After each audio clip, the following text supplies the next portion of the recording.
ចាសួស្តីបងប្អូនទាំងអស់គ្នាថ្ងៃនេះអ្នកគ្រូបង្ហាញពីការអានមេរៀននៅក្នុងសៀវភៅពុម្ពភាសាខ្មែរថ្នាក់ទី1មេរៀនទី100ព្យាង្គដំរួត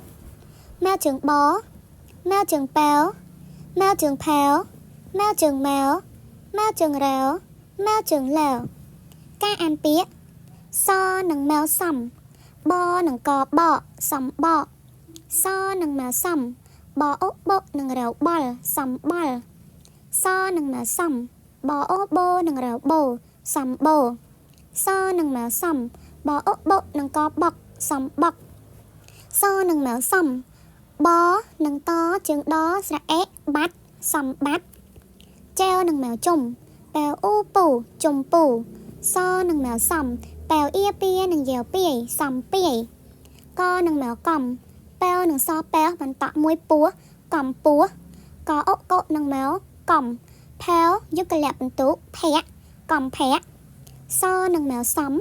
ផែវអៀភារែវយុគលៈបន្ទុរៈសំភារៈ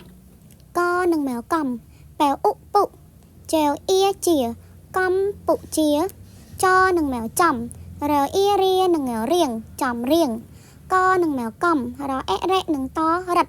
កំរិតកនិងម៉ែវកំរអារានិងករ៉ើកកំរ៉ើកចនិងម៉ែវចំឡនិងម៉ែវឡងចំឡងចនិងម៉ែវចំឡអាឡានិងយ៉ាវឡាយចំឡាយកនិងម៉ែវកំឡអាំឡាំនិងម៉ែវឡាំងកំឡាំងសនិងម៉ែវសំឡសំឡសនិងម៉ែវសំឡអាឡានិងបឡាបបន្តមួយឡាប់សំឡាប់សនិងម៉ែវសំឡអាឡានិងញែវឡាញបន្តមួយឡាញ់សំឡាញ់កនិងម៉ែវកម្មម៉ាក់កនិងរកកម្មកសនិងម៉ែវសំលែវអៀលានិងកលៀកបអំបំប៉ែវអៀពីនិងកពាកបន្តមួយពាក់សំលៀកបំពាក់ការអានលបាសខែកំភៈខ្ញុំទៅប្រឡងចំរៀងលបាសទី2សំលៀកបំពាក់ខ្ញុំស្អាតណាស់